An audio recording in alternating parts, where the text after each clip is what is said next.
Hello, my friends. I'm excited to join you today.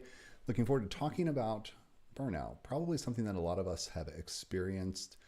It's something I know I've experienced in the past, but sometimes not realized it. And recently coming out of a long strain of multiple companies where things were kind of on fire and I was having to fix stuff and feeling good these days. As I talk to a lot of different leaders from around the country and around the world, burnout is one of the top things that they report struggling with. It's also statistically, or in terms of like big surveys that are done, one of the top 5 things that people are struggling with. So today we're going to talk about what it is, what it isn't, how to recover from it, and how to make changes so it doesn't happen again. If we haven't met before, I think those of you who are here live probably know who I am, but for those who are watching later, my name is Matthew Stublefield. I'm an executive coach and consultant with FieldWay, the founder of FieldWay, and I've been leading teams for over 20 years and have helped quite a few people recover, for themselves, but also make their company a better place so that some guardrails are set up to avoid burnout. So without further ado, gonna go to the wrong screen apparently, which is a lot of fun. We're doing it live, huh? Okay, let's fix this. I swear I tested it, but sometimes tests don't matter. Executive burnout recognition and recovery. I'd say first off, a sense of humor helps to help us keep from getting burned out. Those of you who are here, maybe because either you're hurting or you know somebody who is, you signed up because you want to learn about this stuff. So I'm going to skip statistics. I'm not going to spend time on like the amount of people who are struggling with burnout or the business impact of it, the amount of dollars that it costs businesses. I just want to jump into these practical solutions. If those are things you want to talk about later, hit me up. You also can post in chat or leave a comment. Let me know.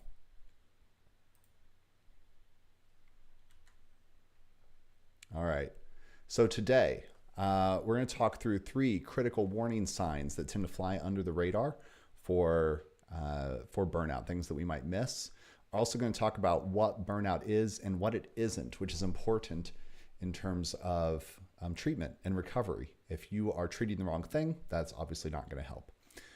We'll talk through a recovery system for the individual, but we'll also talk through things we can do for the business to prevent burnout. We're going to go through some team identification strategies, how you can tell if somebody on your team is experiencing burnout and what you can do about it, and then immediate action steps that you can implement today. So let's start with what burnout actually is. And one of the key things is that it's related to work. This is a work-related thing. It's a prolonged response to chronic emotional and interpersonal stressors in the job, characterized by exhaustion, cynicism, and inefficacy. And I think one of the key things is that people feel trapped in intolerable situations with little control. That sort of factor of control is really important. It characterizes burnout, and it's one of the things that leads to it. A lot of studies over the years have shown that in terms of motivating people, there are extrinsic motivators like money or benefits, but the most powerful motivator is autonomy. It's somebody's ability to control their work and what they're doing and how they do it. And it's interesting that there is a kind of a connection there on the negative side of it. As you lack control, as you lack autonomy, you are more likely to experience burnout. Nursalva wrote, one of the challenges with burnout, how it feels, is that you are blamed for everything and thanked for nothing. There's no social support. And it's often systemic. It's a workplace issue. What burnout is not. It's not depression. And again, it's important to know what burnout is not, because then we can treat it appropriately. So burnout and depression both share symptoms such as exhaustion, low motivation, reduced performance, but depression affects all areas of your life. It's not just work. And it involves symptoms like a low mood or feelings of guilt, hopelessness, low self-esteem, sometimes suicidal thoughts. Those are not typical in burnout. Burnout is constrained within that worked time. And when you get out of the workspace, you can kind of recover from it. It's specifically related to that prolonged work stress instead of a broader medical illness. Depression often requires clinical treatment, such as therapy or medication. Burnout, though, we can treat by addressing workplace conditions and some lifestyle changes. And that's what we're going to talk about today. So we want to make sure that we're not misdiagnosing depression as burnout. If we do that, then any sort of treatment, any steps we take will be inadequate. If you are suffering from depression, that should be taken seriously and should be addressed differently than how we will address burnout.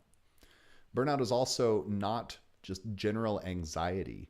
While burnout involves stress-related emotional exhaustion, which is, has some similarities to anxiety, anxiety disorders cause or can cause pervasive worry and panic, physiological symptoms like a rapid heartbeat that go beyond workplace causes. They happen outside of work.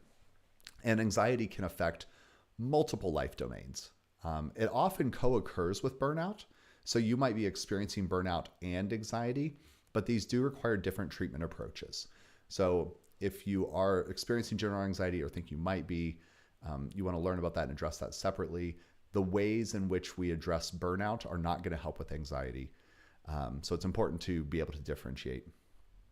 Last, there's a lot of physical issues that can kind of present as burnout or that feel similar.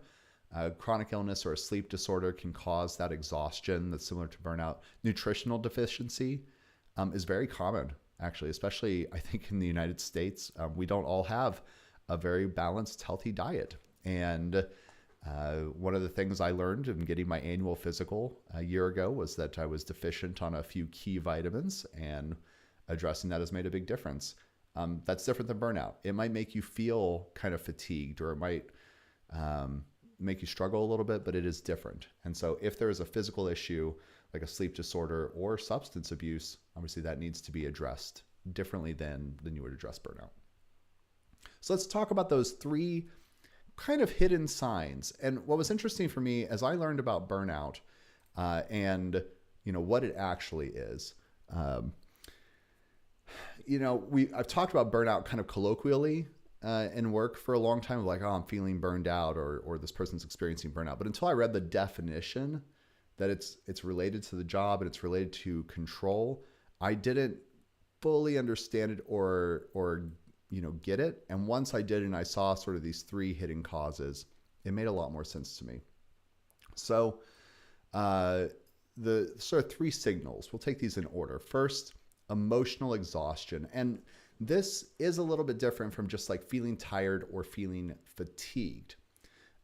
These three hidden signs are in order in which they tend to present in burnout. So if you're already at like stage 3, then you're pretty much there. You're pretty much burned out. Emotional exhaustion tends to be the first sort of dimension that presents in a burnout cascade. The cascade being step 1, then step 2, then step 3.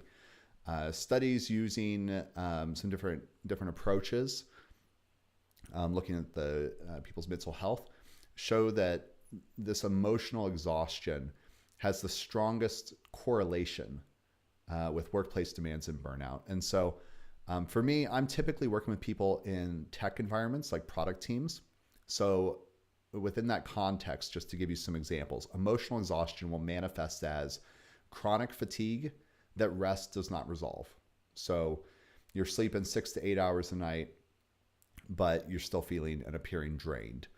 If you are on a team that does stand-ups, retrospectives, reviews, previously engaged people might get more and more quiet, not participate, not really sort of focus and not contribute. The one that I see a lot, increased sensitivity to feedback. So if there's a code review or a piece of feedback, it's not exactly criticism. It's more like you're trying to collaborate. You're trying to work on something with somebody and they get defensive about that. That might be an early sign of kind of this emotional exhaustion. One of the phrases that has become common in the last few years is that we might have a limited number of spoons. And You use these throughout the day. This term is often also associated with decision fatigue or just sort of our emotional energy throughout the day. And as we run out of spoons, we just can't give more. We can't do more. We don't have the power to lift something up, to get something done. And this increased sensitivity to feedback, I think it's helpful to kind of understand it that way of when we are feeling good, when we feel supported and like we've got some autonomy and control and we feel like there's a clear path forward and we know what we're doing and we've gotten good rest and everything, then we can roll with punches. We can take criticism, we can take feedback, and we can take action on it, and that's fine. But when we are burnt out, when we're just done, anything, is going to kind of push us over the edge, and we're going to get more defensive to it. And along those same lines, some physical symptoms might appear, such as headaches, muscle tension, gastrointestinal issues. One of the things that I've experienced is as I get more and more exhausted, and this is sort of how humans work, parts of your body kind of start to shut down. The body will route energy to other places. And digestion is one of those. It's part of the fight and flight mechanism. Like your sort of digestion shuts down. And so you'll have some GI issues there. And so recognizing, I'm having some physical symptoms.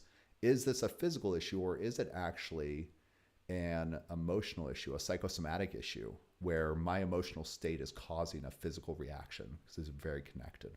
So that emotional exhaustion, that's the first sign of burnout. Second is cynicism and detachment. And as I look back over my career, this has always been the big warning sign for me. I've only gotten to this stage probably twice, but I've talked with people in human resources and learning development at numerous companies. And it's like, once you get to this point, like that's a big, big red flag. And I didn't recognize it back then. Cynicism is a protective mechanism when emotional exhaustion persists. And it's, some recent research that suggests that it's probably more central to burnout than previously understood, as it's more directly linked to job environment quality.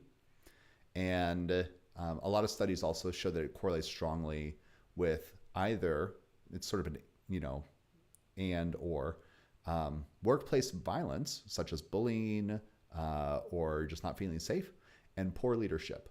And that really leads to cynicism and burnout. So some examples would be negative commentary about decisions that were previously accepted. This is an example to kind of watch out for.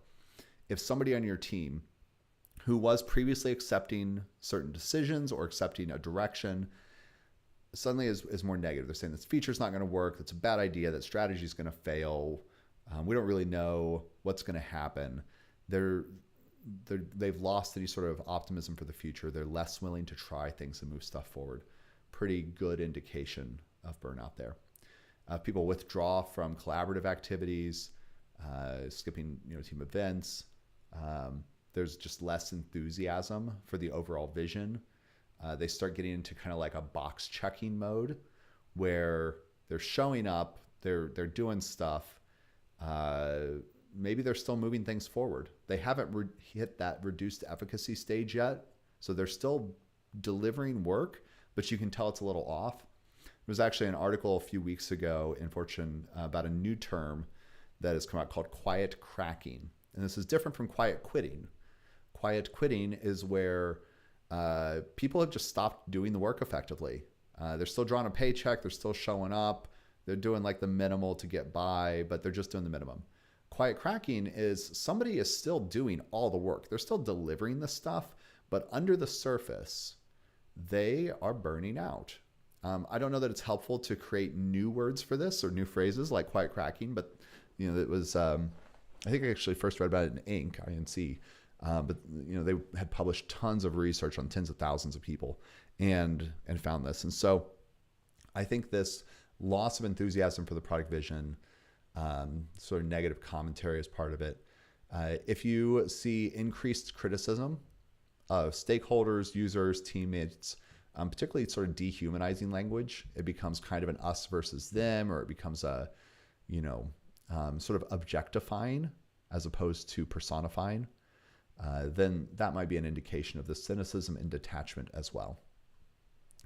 This sort of dimension here, it has partly to do with that job environment, that quality. And when we get pushed into cynicism, it sort of indicates that there hasn't been a system to intervene and make improvements. So let's kind of keep that in mind when we get to the system improvements we can make. But before we get there, let's talk about reduced efficacy. So this is that work quality has degraded. And typically this reflects a feeling of ineffectiveness. Like it's a vicious cycle where the person's so burnt out that they no longer feel capable of doing good work. And because they feel that way, they stop doing good work. It's worth noting this one shows weaker statistical connection or reliability than the other dimensions. Emotional exhaustion is like, yes, number one, tied to burnout. This is likely what we're seeing here. Cynicism and detachment, if you've got that too, then this probably burnout and the treatment steps for burnout are likely to help. Reduced efficacy, a little bit harder to map to burnout, but it's still a crucial indicator of declining performance and self-doubt. And so when you see, again, using the software tech environment as an example, some bugs slipping through that the person would normally catch. They're just not paying as good of attention. I've seen this, to avoid the software terms, with like tech writers, where the quality of their writing and of what they're producing goes down. I've seen it with graphic design artists, where there's just not that care and attention going into it. And it's not necessarily that they're working fewer hours, but the focus just isn't there. There's something mentally that's just, they're so drained that they're not getting the job done as well. It might also present as procrastination on complex tasks, things that require a lot of thinking and mental energy. Somebody who's experiencing burnout doesn't have that energy, and so they're more likely to procrastinate. There might be an intensification of imposter syndrome, sort of verbally questioning their abilities, even though they've got a great track record, even though they've done the job for a while, have done it other places, they might be, sort of experiencing this imposter syndrome, even though nothing has actually changed in the work. If they are burnt out, that's going to intensify. And then last thing to kind of keep an eye out for is decreased participation in those technical discussions. I mentioned the previous one, that cynicism, that detachment, that withdrawal from social things. This one's a little bit different. It has to do with not feeling capable of participating in complex discussions. So things like architecture debates, design decisions, what should we do next? This person who is struggling with sort of an erosion of their confidence and their sense of competence, they're going to start avoiding those. Now, unfortunately, a lot of the self-help stuff out there focuses on stress management and things that you should be doing to help recover from this. And it'll be things like, we know burnout is caused by a lack of control. So let's focus on controlling your breathing, or let's do yoga and control your muscles. And let's try to get a locus of control. But traditional stress management typically fails for recovering from burnout. There's a few reasons for this. Part of it is, for executives, people at high demand companies, they're experiencing kind of this 24/7 availability. There's high stakes of their decisions. There's a lot of things that are kind of unique for a lot of people who are experiencing burnout. And one of the things that's important for us to remember, and specifically for you to remember as a leader, and when I say as a leader, I don't necessarily mean you have a title of manager or director or something, but you have influence. You have leadership capabilities and influence. And it's really important for you to hear that burnout is not an individual deficiency. And a lot of the ways that we try to treat stress for people is individual. It's about them trying to control something with themselves or do something better themselves. But we're not burned out because we're doing something wrong or not doing the right things enough. When we are experiencing burnout, it's because of a systemic problem in our workplace. So this executive stress differs fundamentally from general workplace stress. And the research shows that in 2024, it was like 56% of leaders were experiencing burnout. 73% of C-level executives were working without sufficient rest. And that's because of this 24/7 demand, the high stakes of it. There's kind of a lack of peer support as well. I don't know if you've experienced this. I have certainly experienced this. You get isolated at more senior levels from your colleagues who are on your team, your employees, but even from other leaders. And depending on the role that you're in, there might be public scrutiny. So, in the midst of all this, traditional wellness programs kind of target some of the wrong variables. And what's funny is that our companies will invest in these things. Corporate wellness programs spend on average like $10.5 million annually on stress reduction apps and meditation classes and exercise incentives, but burnout rates are increasing. These programs just miss the mark. And that's because burnout is driven by workplace conditions. They require, or rather to address burnout, to fix it, requires organizational change, not individual coping strategies. There was a review that found that 77% of employees were experiencing burnout despite widespread wellness programming, with 70% of them recognizing their employers were not doing enough to address the root causes. So, that's one of the problems. The other problem that we should recognize as leaders is that companies will often focus on kind of this individual intervention of, meditation apps and wellness things and whatnot, while ignoring toxic rock stars. Atlassian actually had a blog post years and years ago from their, I think the title was the chief people officer at the time, talking about it was an engineer and sort of an engineer trope or persona of the brilliant jerk.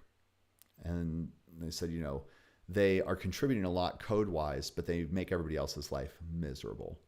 And other people see that. If you are a leader who sees that and you're communicating that we prioritize kind of the revenue over our people, that creates more burnout, which in the long term is going to hurt the company's fiscal performance.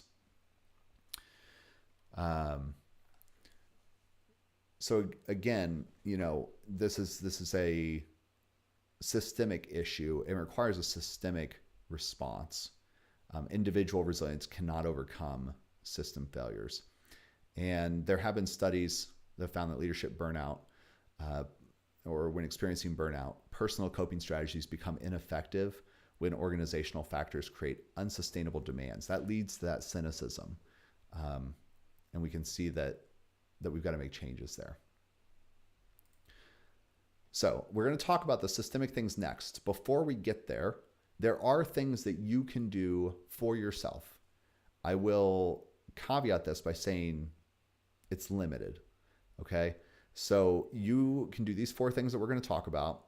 It will help some, but if you can't change your workplace, like if you can't change the system in which you're working and you don't move somewhere else to a different organizational culture, sometimes it's a different department. If you don't make those changes, then this is going to be limited in its effectiveness. First, psychological detachment. You kind of have to do these in order.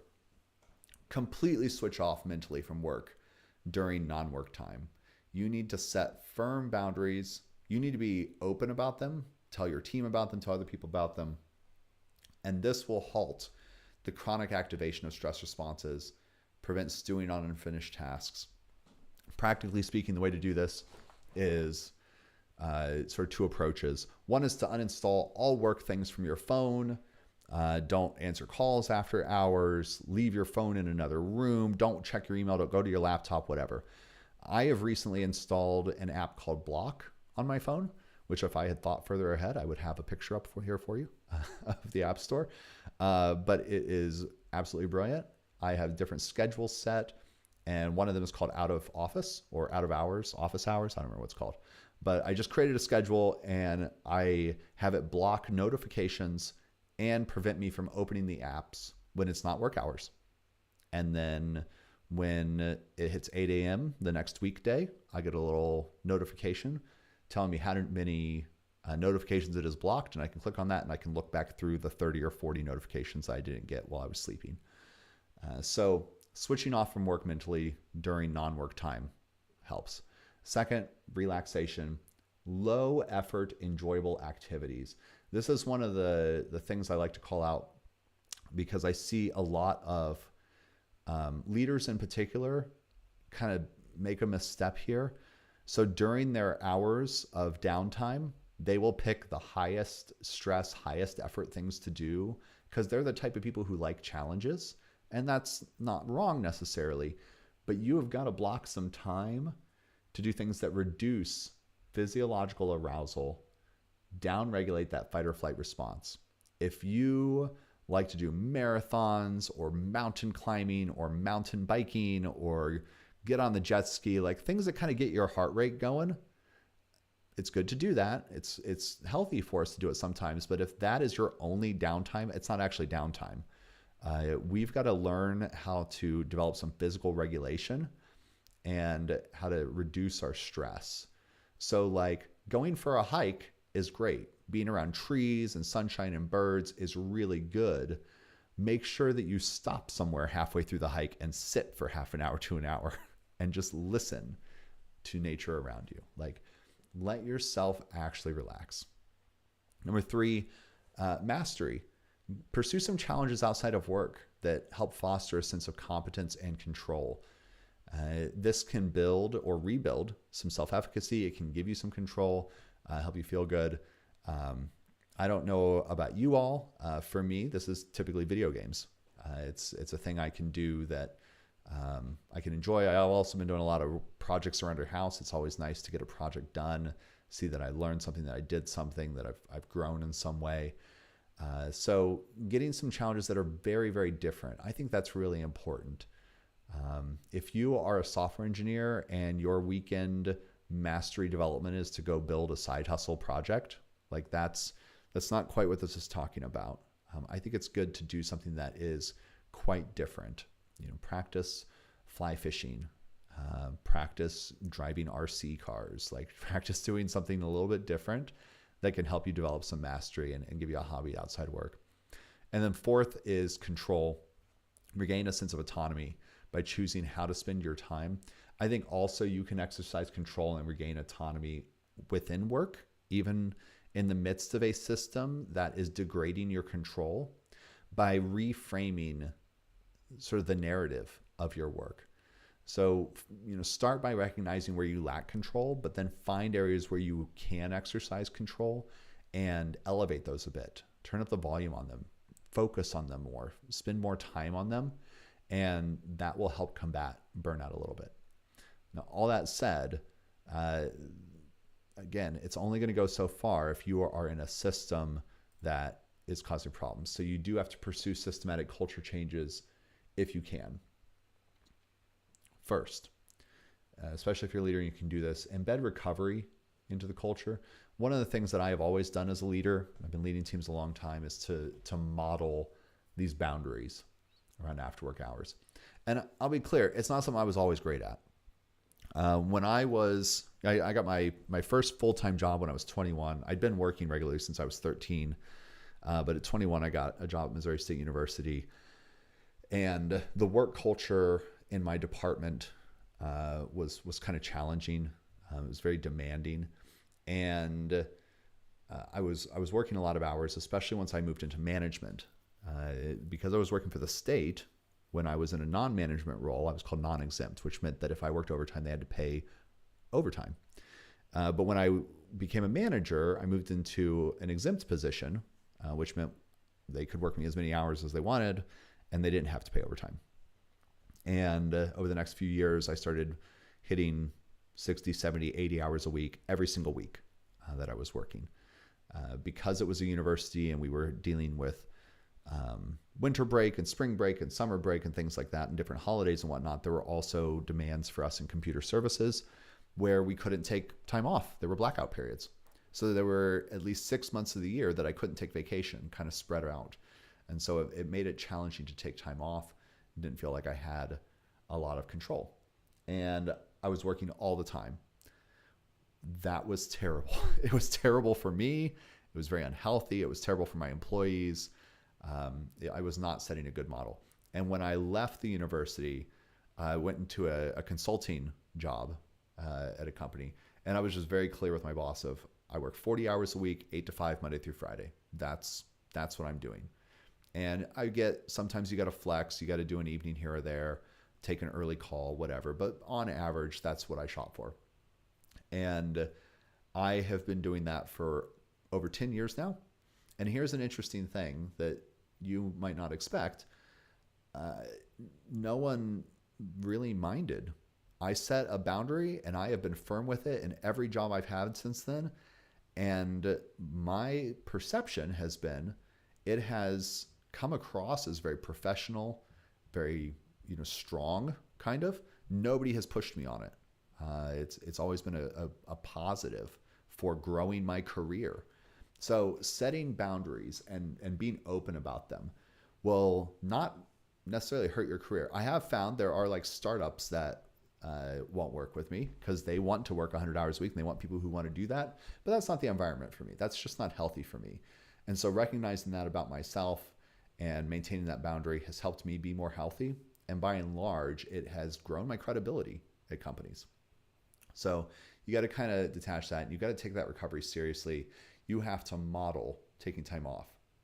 That means when you're on vacation, don't send emails to people.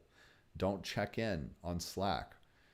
You need to have grown your team and delegated to them and trusted them to handle it while you're gone. And you need to take that time to recover. Second, redesign job demands. So you really got to think through loads and decision rights. You got to think through assignments of work. If there are complex tasks, if you've got somebody where they are the only person who knows how to do it, you need to do some pairing and help other people learn that to take that pressure off them so they can take vacation. And you've got to build a system for this. This requires, talking with your people to kind of understand it. I think one of the traps that people get themselves into is when they've got a demanding job, they feel important. It's one of the sort of dark sides of burnout is that we can kind of take pride in being burned out. And we can take pride in having a demanding job and in being the person who has all the answers and that everybody has to go to and who has to be on call 24/7 and has to work 80 hours. I think that pride reaction is really a defense mechanism. It's us rationalizing this terrible experience that we're having.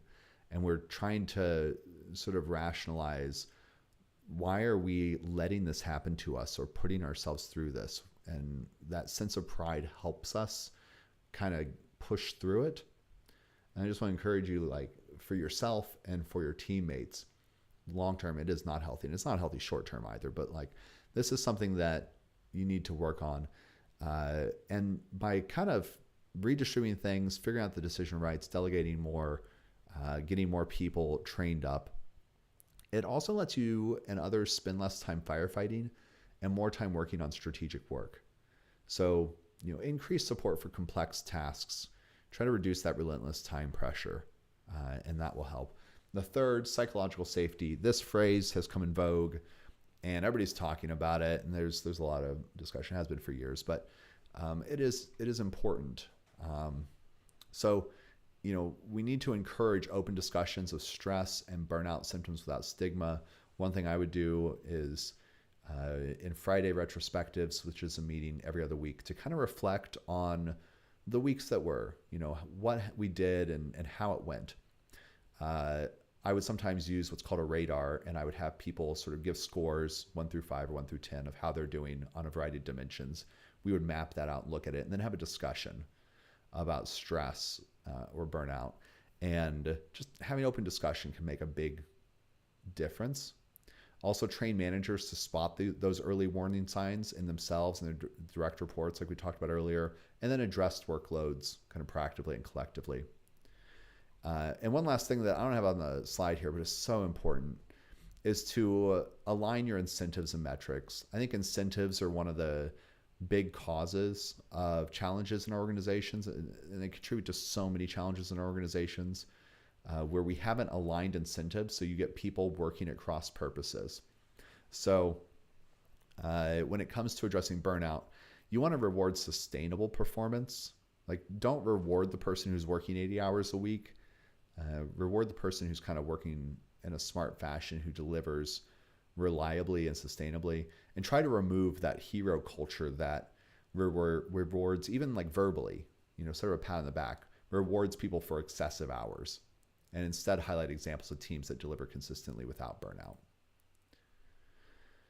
So we've got to train leaders to differentiate burnout from short-term stress. We got to watch for these patterns of people withdrawing from interactions, high context switching, or having too much time in meetings can be good sort of highlights for us to notice things leading to burnout. If people are sending a lot of emails late at night, a lot of Slack messages late at night, that after hours activity, good signal that if they're not already burned out, they are on the path.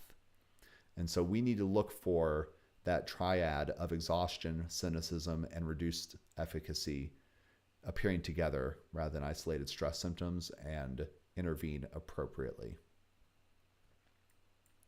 So here's some counterintuitive or productivity boosters that you can implement. First, slash meetings. Just cut them. I don't like sort of the off top 25%. Like, figure out what works for you, right?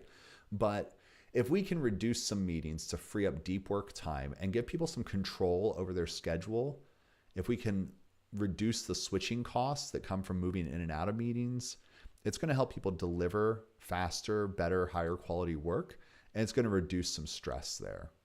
So just really looking hard at our meetings and going, what could be asynchronous? What could be a video? What could be an email? What could be a message?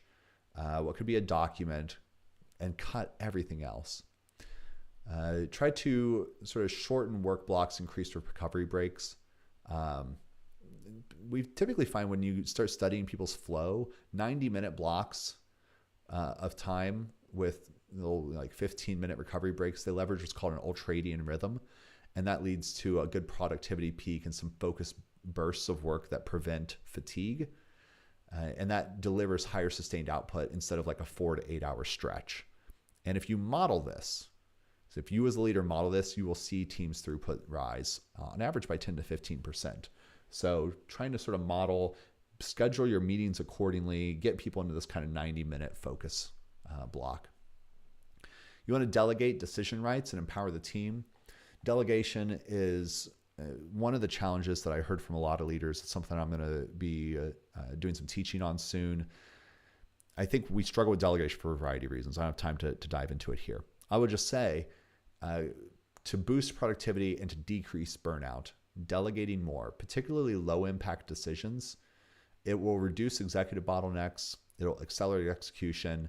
It lets you as the leader cede some control to people, and then giving them control helps reduce burnout.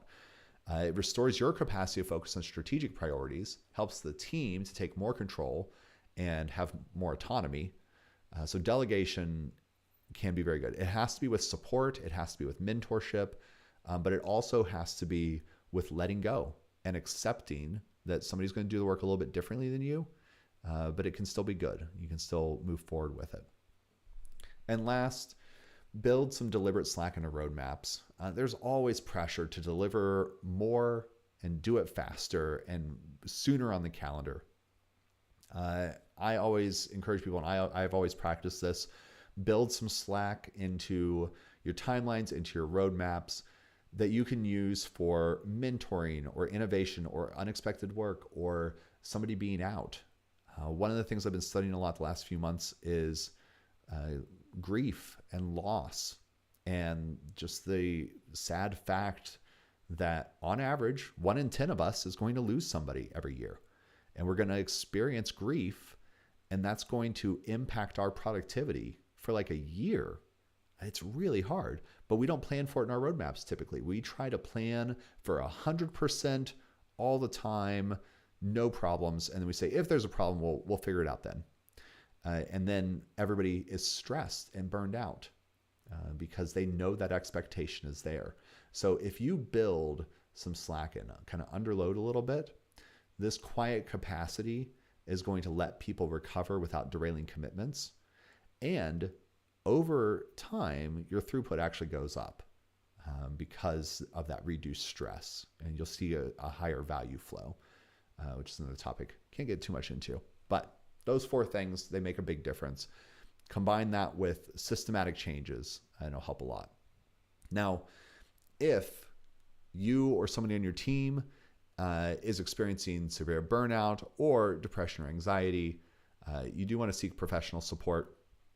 I will, mention I'm an executive coach and consultant. I can come in and talk with individuals or work with organizations or companies to help them navigate this, to build systems, build business processes and communications that help people and increase their productivity and throughput while decreasing working hours and improving morale. I've been doing that for years. I've proven it with multiple teams, so I can do that. What I can't do is if somebody is suffering from clinical depression, if they have complicated grief, if they need therapy, that's where you want to seek professional support. And you can start with your organization's employee assistance program, reach out to professionals, or there are groups through professional associations that you can go to. So seek help. And I'm always really open about this. Same thing with setting boundaries. Whenever I have shared with my team members about how I visited with a counselor every other week and had for a long time, or I made use of an EAP and I went and talked with somebody and I encouraged them to do that, there was never kind of like a negative repercussion of that. It was never perceived as a negative thing to do. So if that is a worry that you have, that it will somehow undermine your credibility or make you seem less professional, from my own experience, I don't think it's necessarily something you have to worry about. And if you're in an organization where you do have to worry about it, it might be time to look somewhere else. So thank you. I haven't seen any questions in the chat. Part of why I did this live instead of recording it was so if there was a question, I could respond to it live and integrate that. But nothing came in. That's totally okay. If you think of a question, you can email me at matthew@fieldway.org. You can come to my website, fill out the contact form. You can leave a comment on this video.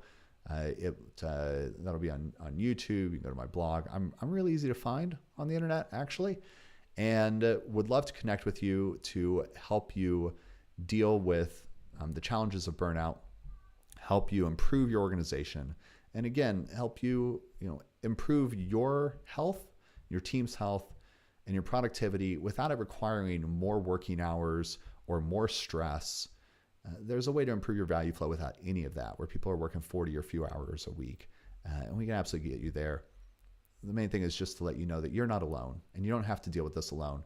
So I hope this was helpful. The last thing I will mention, if I can get out of the full screen here, is I've already set up the webinar for next month. This was actually, I was doing the research on top challenges people are experiencing while planning the burnout webinar, and the number one thing that came in was managing up. This is like the thing people really want to talk about and hear about. So the ability to influence without authority, how to kind of get your boss to do what they really need to do, but they're not doing, right? How to build trust and credibility, how to introduce ideas, get them met. So next month, I'm going to kind of continue rolling with the second Wednesday of each month, 2 p.m. Central, is this webinar on managing up. You can find it at fieldway.org/managing up. And you'll see it on social and elsewhere. I'll start talking about it in a couple of weeks. I'm not going to bombard people for a while, but in 2 or 3 weeks, I'll start putting this out there. But you can go out today to fieldway.org/managing up, register for this webinar. You'll get the automated emails, today, and then like 2 days before it happens in the morning of it, so that you know that it's coming and can get that and see what I'm talking about. So I'm excited to talk about that. It's like the number one thing people are struggling with, and I'm really looking forward to it. And I've got a month to work on it. So I hope this was helpful. Again, hit me up. I'm at mstubblefield on social. All my social stuff is in the footer of the website. Also, if you're not already registered for the newsletter, check that out. I send out helpful tips and thoughts and analysis every Friday. This week, I'll be sending out a couple of videos that I've recorded and a few other resources. So sign up for that. It's just once a week, or message me on social, everything in the footer. And again, thank you so much for joining today for the first ever Fieldway webinar. Hope this has been helpful. And if it wasn't, I welcome feedback. I'm not burned out right now, so I'm not going to be defensive about it. You're not going to hurt my feelings. Let me know what you think. Send me an email, matthew@fieldway.org, or get a hold of me some other way. I look forward to hearing from you. Thanks, and have a great day.